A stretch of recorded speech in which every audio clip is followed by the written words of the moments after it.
वैज्ञानिक विश्लेषणगत शास्त्र धर्माध्यात्म चैनल के अंतर्गत सुनने वालों का मैं स्वागत करता हूं तथा मैं डॉक्टर कमाल कंद सक्सेना नमस्कार करता हूं। पिछले एपिसोड में मैंने भगवान के अस्तित्व के बारे में प्रमाण दिए थे और ये बताया था कि उसका अस्तित्व किस तरीके से है ब्रह्मांड में।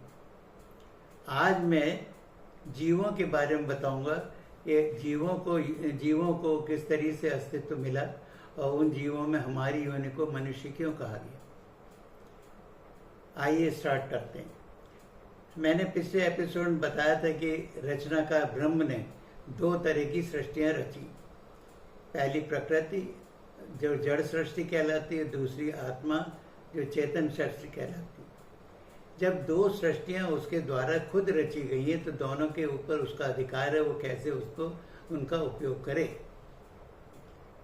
अब वैसे तो वो किसी भी तरीके से उन दोनों का उपयोग कर सकता है, लेकिन वो मुख्यतः चार तरीके से उपयोगिता दर्शाता है।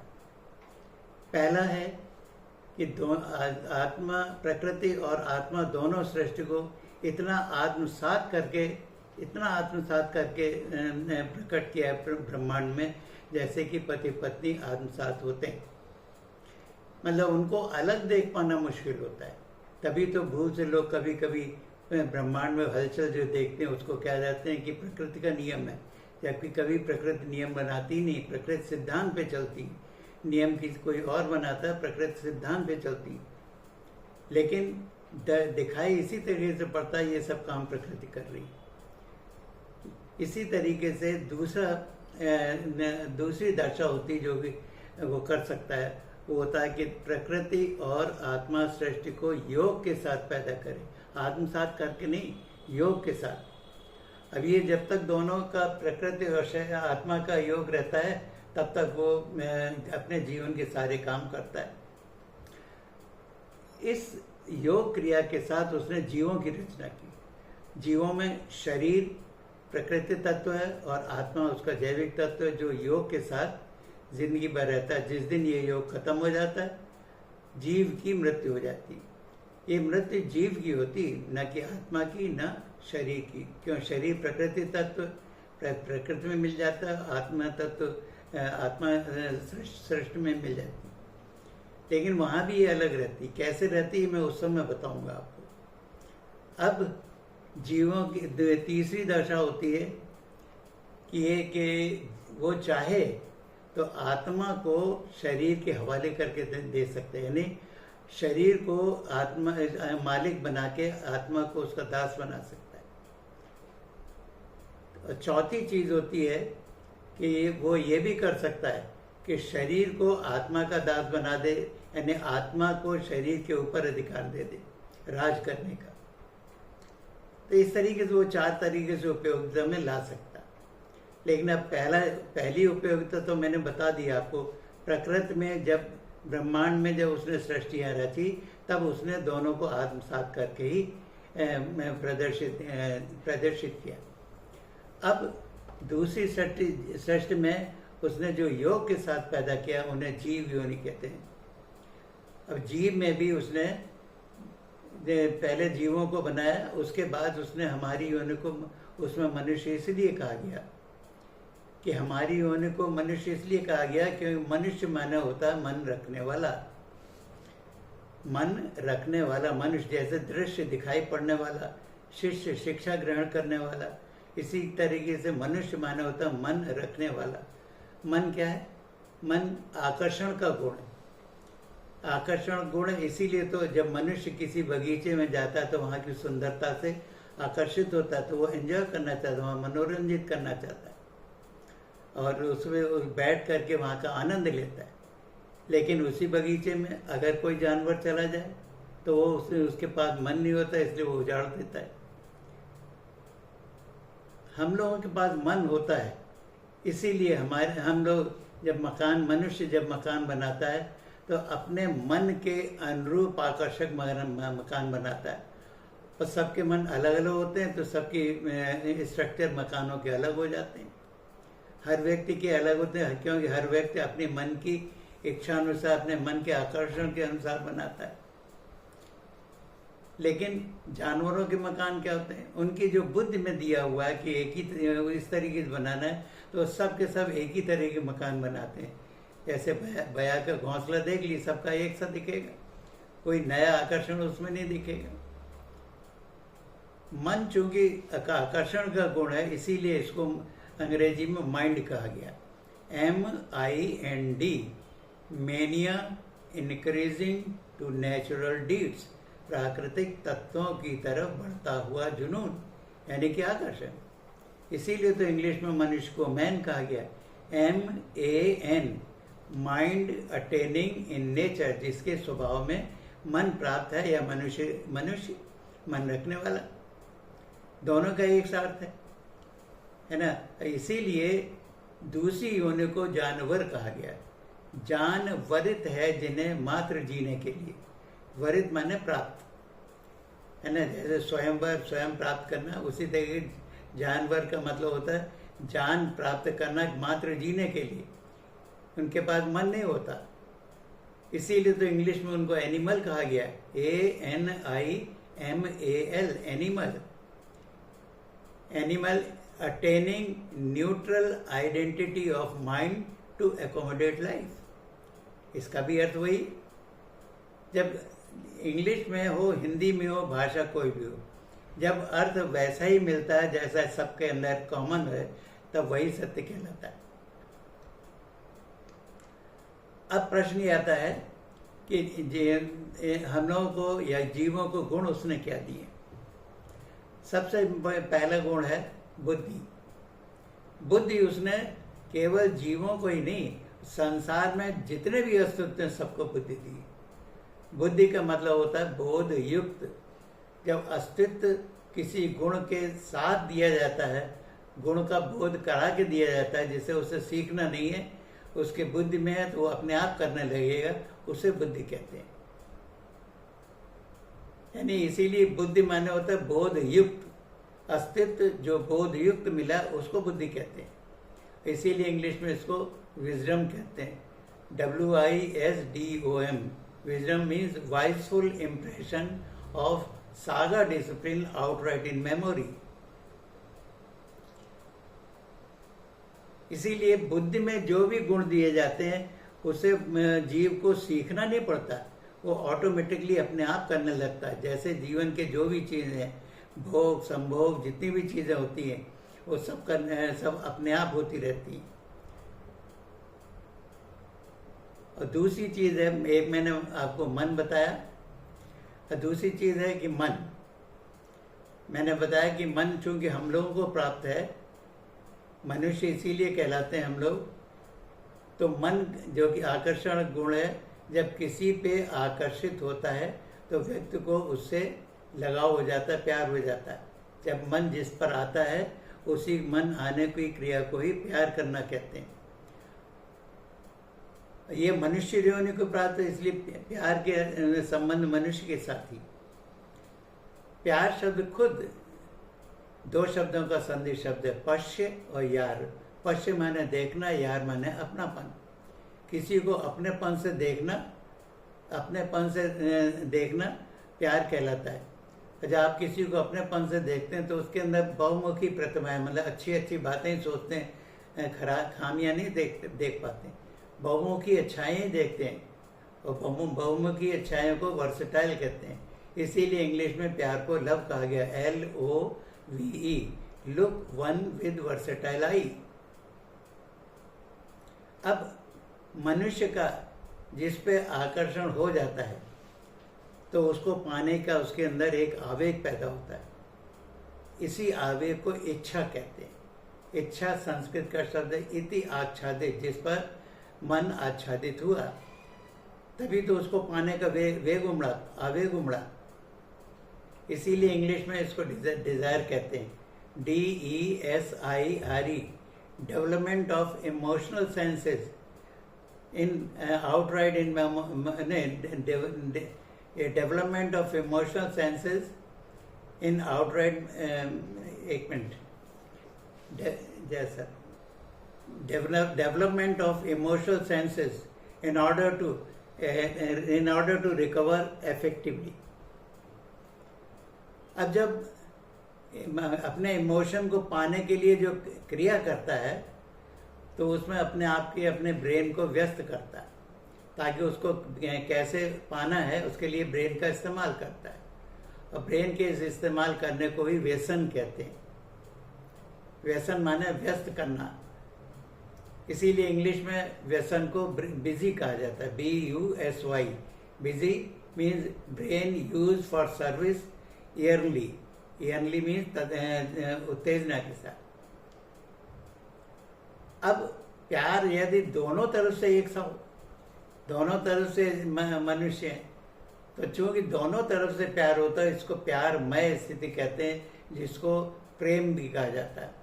प्रेम दुपक्षी होता है और प्यार एक पक्षी होता है। यही बात जब दोनों एक दूसरे को प्यार करते हैं तो इनको इच्छाएं एक दूसरे के प्रति रह जाती है, एक दूसरे में समा जाने की होती है और उससे आगे की इच्छा नहीं रहती। तो ऐसी कंडीशन को ही प्रेम कहते हैं, जिसको जो कि आदमी में मिलने के बाद अपनी समाधि बना लेता है। इस तरीके को आगे काम कोई करना नहीं होता उसको, इसीलिए इस स्थिति को इंडल्ज कहते हैं। INDULGE indulge. Indulge means indulge का मतलब है inclination nature, inclined nature, not inclined nature down under love to grave and grave extent. Inclination of nature down under love to grave extent. तो ये मनुष्य के अंदर की मन की प्रक्रिया इस तरीके से होती है। और तीसरी जो उसने गुण दिया है वो कहलाता विवेक। मन जो था ना, ये आत्मा का गुण था, आत्मा को दिया गया है, लेकिन विवेक और बुद्धि ये जीवों को दिया जाता है। विवेक भी जीव योनियों को मिला, आत्मा या शरीर को नहीं मिला। यही कारण जब आदमी की डेथ होती है तो विवेक साथ में ही रह जाता है, खत्म हो जाता है। विवेक शब्द है विवेचना करने को कहते हैं। हिंदी में विवेक का मतलब होता है विवेचना करना, एनालिसिस करना। एनालिसिस से हम ज्ञान पाते हैं, वो ज्ञान जानकारी हासिल करते हैं। इसीलिए तो इंग्लिश में उसको नो कहा जाता है, KNOW, नो माने जानना। Keep news out of word, दुनिया की खबर को ही जानना कहते हैं। और इसीलिए विवेक चूंकि एनालिसिस की जाती है, विश्लेषण करने की क्षमता को कहते हैं, इसीलिए इसको इंग्लिश में विवेक को विट कहा गया। WIT, wit we means wisdom implied for test. अब हमें जो कुछ जानकारी मिलती है, जो कुछ हम मालूम होती जानकारी की, इसको संस्कृत में कहते हैं ज्ञात। ज्ञात माने जानना, इसी नो माने होता है ज्ञात। और इसमें KNOW, उसमें W ये N का मतलब न्यूज से होता है, NEWS न्यूज। न्यूज है ना, प्रदर्शित करता है चारों दिशाओं के ज्ञान का, east west, north east west south. इसीलिए इंग्लिश में उसको भी क्या कहते हैं, ईस्ट को energy arising side of turning कहा जाता है, वेस्ट को wasting energy side of turning कहा जाता है, नॉर्थ को nature observatory region on tops and hills कहा जाता है, और साउथ को submarine observation under the tops and hills कहा जाता है। जब ये चारों दिशाओं का ज्ञान मिल जाता है और जब आदमी को उसके साथ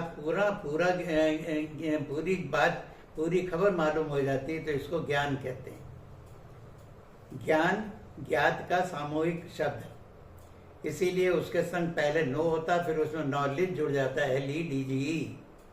KNOW keep news out of word, LEDG of logics, ethics and development of physical era. तो इस तरीके से विवेक का फंक्शन होता है। अब विवेक का दूसरा काम ये होता है कि जब बताया कि एनालाइज करना है, तो जब मन, बुद्धि और विवेक इनके अंदर इसी तरीके से एक चीज मैं और बताना चाहता हूँ, इनके प्रमाण देना चाहता हूँ कि बुद्धि का प्रमाण ये होता है कि आप जैसे कि जानवर जब पैदा होता है तो वो 1 घंटे में खड़ा होकर चलने लगता है, और बच्चा जब पैदा होता है तो 1 घंटे में खड़ा भी हो जाता है और जाके माँ का दूध पीने लगता है अपने आप ही, उसको कोई सिखाता नहीं। लेकिन मनुष्य के पास बुद्धि के अलावा विवेक है, जो कि जिसके द्वारा उसे अपने जीवन के सारे काम निर्णय लेके करने होते हैं। जब निर्णय लेना होता है तो उसको बुद्धि के अंतर्गत काम पर भी निर्णय लेना पड़ता है, हम करें या न करें।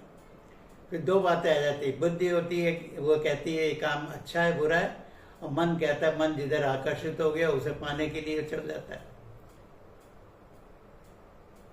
विवेक चूंकि निर्णय लेके काम करने की क्षमता है, इसीलिए मनुष्य का बच्चा जब पैदा होता है तो वो तुरंत अपने आप दूध नहीं पीता, उसको दूध पीना भी सिखाया जाता है और खड़े होना भी सिखाया जाता है। जब वो 1 साल में उसका विवेक उसे बैलेंस करने के लिए तैयार हो जाता है तब वो खड़ा हो पाता है।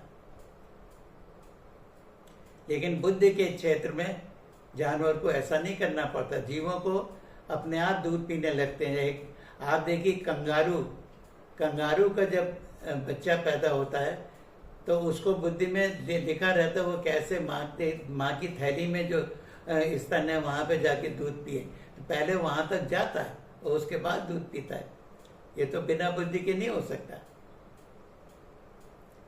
इसीलिए तो जानवर जब भी पैदा होते हैं तो 1 घंटे में खड़े होकर चलने लगते हैं, लेकिन मनुष्य 1 घंटे में खड़े होकर नहीं चल पाता।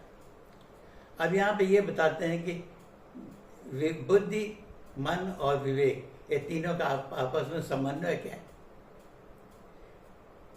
मन जब किसी चीज पर आकर्षित होता है तो वो अगर चीज अच्छी है तो बुद्धि कुछ नहीं कहती, अगर वो गलत रास्ते पर होता है तो बुद्धि टोकती, क्योंकि उसके दिमाग में सच भरा हुआ है। जब बुद्धि टोकती है तो मना करेगी कि तुम गलत रास्ते पे जा रहे हो। लेकिन विवेक जो होता है वो निर्णय लेता है हम काम क्या करें, मन के पक्ष में करें या बुद्धि के पक्ष में करें। जितना अच्छा विवेक होगा डिसीजन, फैसला उतना ही अच्छा होगा, निर्णय उतना ही अच्छा होगा। बुद्धि हमेशा भविष्य के ज्ञान की ओर ले जाती है, मन वर्तमान के की ओर आकर्षित करता है, और बुद्धि इन्फिनिटी भविष्य की तरफ आकर्षित करती है। भविष्य लंबा होता है, जहां आदमी को अपने जीवन के आगे की सुरक्षा देखनी होती है। अगर वर्तमान में कोई भविष्य बिगड़ रहा होता है तो बुद्धि टोकती है। इसीलिए तो कोई आदमी जब गलत काम करता है तो उसके संज्ञान में होता, बुद्धि में होता है, तभी बुद्धि टोकती है, उसको मना करती, तो उस काम को डर के करता है, लोगों से छुपा के करता है। छुपा के करना, डर के करना, ये अपने आप में सबूत इस बात का होता है कि मनुष्य को पता है कि हम ये काम गलत कर रहे हैं, और बुद्धि ने उसे टोका है, इसीलिए वो छुप के कर रहा है। इसीलिए विवेक का काम होता है निर्णय करना कि वो बुद्धि के पक्ष में जाए या मन के पक्ष में। इसीलिए ज्ञान को बढ़ाना पड़ता है, इतना बढ़ाना पड़ता है कि बुद्धि जो हमारे भविष्य को का डायरेक्टर, भविष्य को दर्शाता है, हम उसके अनुरूप काम करें जीवन के। हम लोगों को विवेक मिला है, इसीलिए तो मनुष्य योनि में आपने अक्सर देखा हो जानवरों में सबकी शक्लें एक सी होती, लेकिन 2 मनुष्य की शक्ल एक सी नहीं होती। हर मनुष्य अलग अलग होता है, उसके चेहरे बनावट सब कुछ अलग अलग चेहरे की होती है। यहाँ तक कि भीड़ में भी आप अपने रिलेटिव को पहचान सकते हैं, इमीडिएट पहचान सकते हैं। ऐसा उसने क्यों किया कि विवेक से निर्णय लेकर जो काम किया जाता है वो व्यक्ति का स्वयं का काम होता है। तो जो काम स्वयं का होता है उसके ऊपर उसके कर्म का न्याय होता है, क्यों, उसका वो कर्म कहलाता है। इसीलिए तो उसने सबके चेहरे अलग कर दिए कि जब न्याय करेंगे तो उसकी आइडेंटिटी बरकरार है। आइडेंटिटी इसलिए मिल सके ताकि तुमने ही गलत काम किया। इसीलिए ब्रह्म ने मनुष्य के अस्तित्व में हर मनुष्य की शक्ल अलग, इतनी अलग कर दी कि दो मनुष्यों की भी शक्लें एक सी नहीं मिलती, लेकिन जानवरों में फिर भी शक्लें एक सी मिल जाती हैं। यही कारण है जीवों में और हम मनुष्यों में अंतर। अब आज का जीव और मनुष्य योनि के बारे में जो बताया यहीं तक सीमित करता हूँ। अगले एपिसोड में मैं ये बताऊंगा कि हमारी योनि मनुष्य योनि कैसे प्राप्त हुई। क्या मनुष्य ने स्वयं को अपने आप बनाया, या डार्विन के इवोल्यूशन सिद्धांत के अनुसार बना, या प्रकृति ने बनाया, या किसी और शक्ति ने? इसके ऊपर मैं अगले एपिसोड में चर्चा करूंगा। नमस्कार।